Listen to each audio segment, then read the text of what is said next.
solidarité, fièrement saluer l'emblème de votre souveraineté. Congo, notre pays, Congo, désaillé, Congo, votre pays, Congo, bien-aimé, Congo, nous préparons au soleil, nous assurerons 30 juin au doux soleil, 30 juin du 30 juin, jour sacré soit le témoin, jour sacré de l'immortel, serment de liberté, que nous léguons à notre prospérité pour toujours. Merci. Déclaration des forces politiques et sociales sur la situation politique de l'heure. Nous, forces politiques et sociales de la République démocratique du Congo, réunis à la paroisse Notre-Dame de Fatima, ce jeudi 4 septembre 2014, dans le but de faire le point sur la situation politique de l'heure, déclarons ce qui suit. 1. Nous rappelons que dans notre déclaration du 25 juin 2014, nous avions rejeté catégoriquement la monarchisation présidentielle dans notre pays. Ainsi, nous nous réjouissons que l'esprit du sommet ISA-Afrique rejoigne notre position maintes fois exprimée, à savoir celle d'empêcher le chef d'État africain fait mandat constitutionnel de modifier la Constitution afin de se maintenir éternellement au pouvoir. 2. Des informations concordantes provenant de Kingakati, il appelle que 1. L'idée d'un fameux gouvernement de cohésion nationale conformément à leur concertation refait surface. 2. Pire encore, une nouvelle constitution à soumettre au référendum ouvrant la voie à la 4e République serait déjà prête. 3. Enfin, la mouvance kabyliste a décidé de lancer une campagne de désinformation pour justifier la mise à mort intentionnelle de la 3e République. En conséquence, les forces politiques et sociales, d'une part, ne sont pas concernées par les soi-disant gouvernements de cohésion nationale. Et d'autre part, elles réitèrent leur engagement solennel de combattre toute initiative d'élaboration d'une nouvelle constitution qui constitue un coup d'État.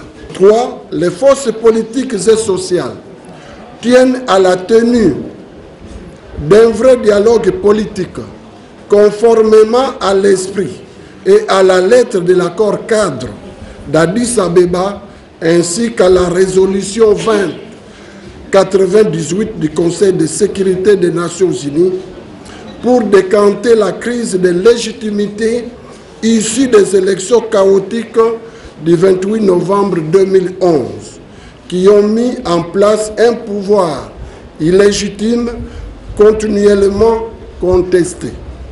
Ce dialogue politique aura pour but notamment de neutraliser les velléités dictatoriales du pouvoir en place spécifiées par sa volonté manifeste de réviser la Constitution actuelle dans ses dispositions intangibles ou d'élaborer une nouvelle Constitution afin d'instaurer une présidence à vie.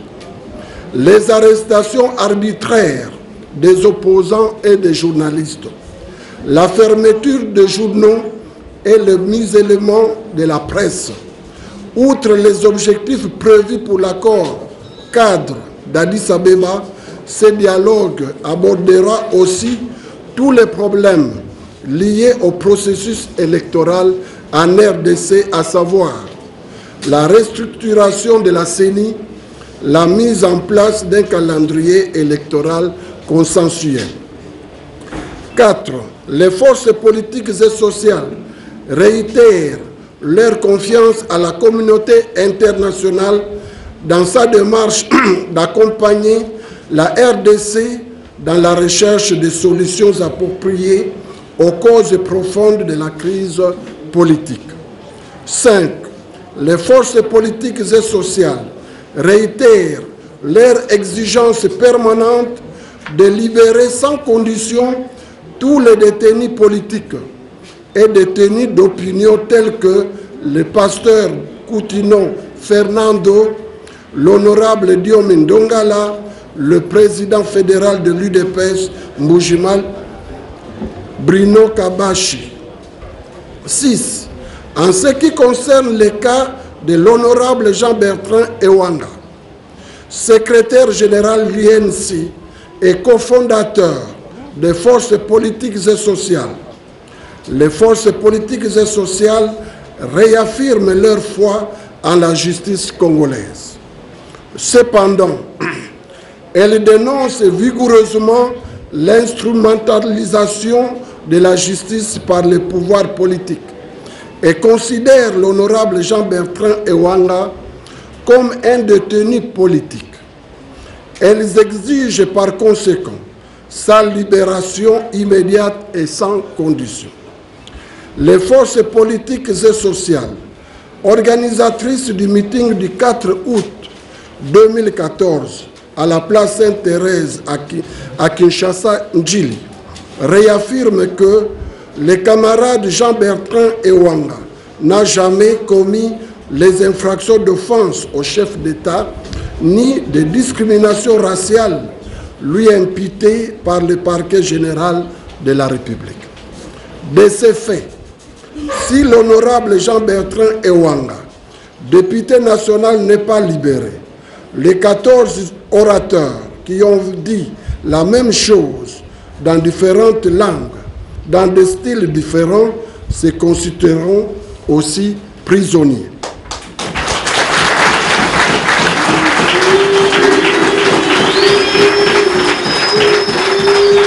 Dans un autre registre, alors que le peuple congolais pleure encore le colonel Mamadou Ndala, aujourd'hui le général-major Jean-Lucien Baouma vient de nous quitter dans des circonstances encore plus floues.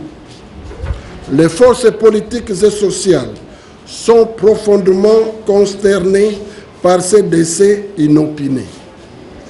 Elles présentent leurs condoléances les plus attristées à la famille biologique de l'illustre disparu, aux FARDC et à toute la nation congolaise.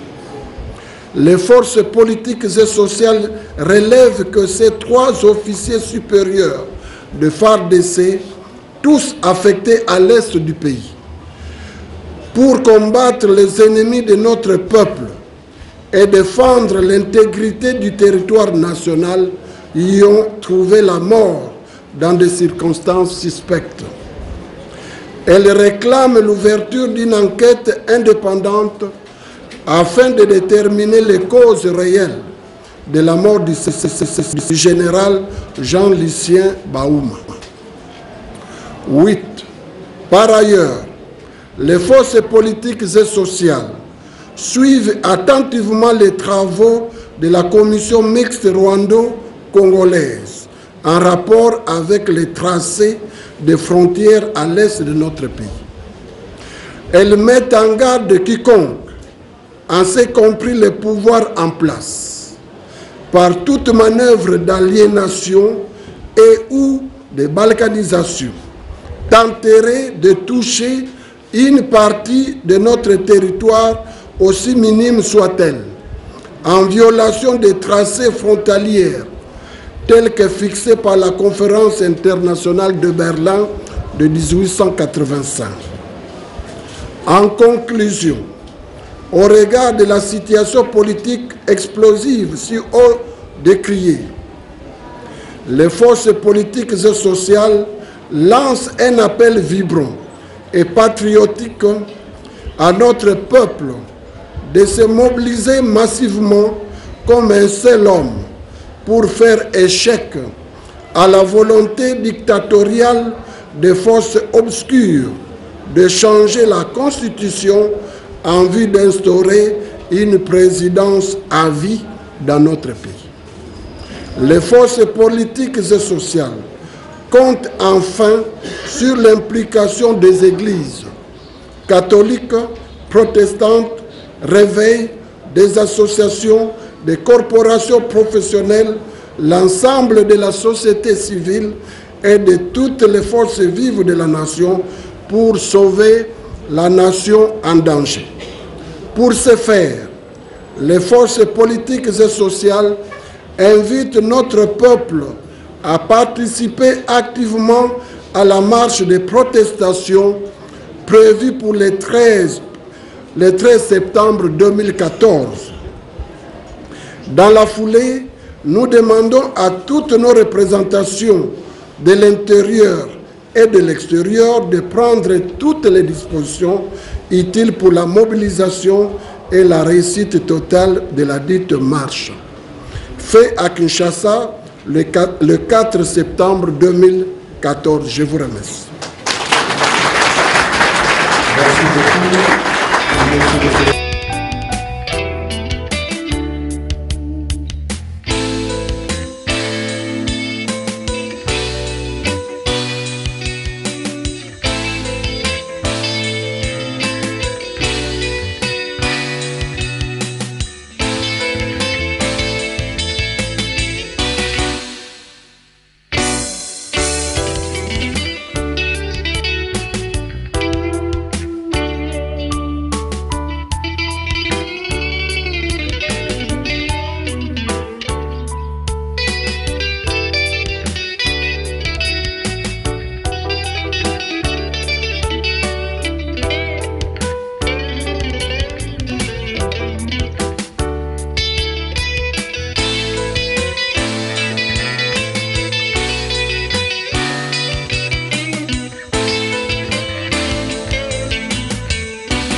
Je répondrai volontiers à cette question, mais je pense que le plus important, même si c'est subsidiaire, mais au moins une force politique a une position claire face à ça. Si vous voulez commencer par là, je dirais que nous avons confiance à la justice de notre pays, qui commence à donner des signes de véritable indépendance. Et pour le reste, nous nous en remettons dans cette justice parce qu'elle fasse son travail. Et nous faisons confiance également à nos avocats. Le 13, une marche contre la vie, c'est quoi ça se passait? La population doit savoir que les forces politiques et sociales qui sont réunies aujourd'hui, il y a pour seul objet que la défense de ses intérêts.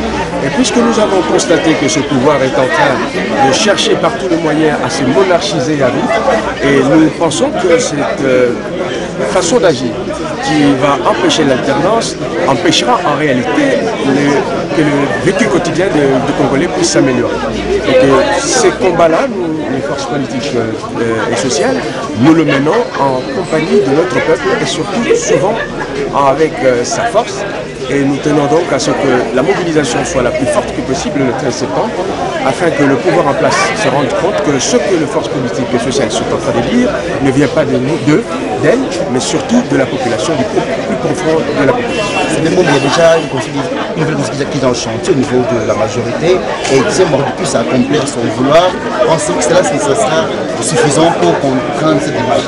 Les forces politiques et sociales viennent de le dire, leur rejet catégorique à cette constitution qui contient les germes d'une monarchisation à vie du pouvoir politique.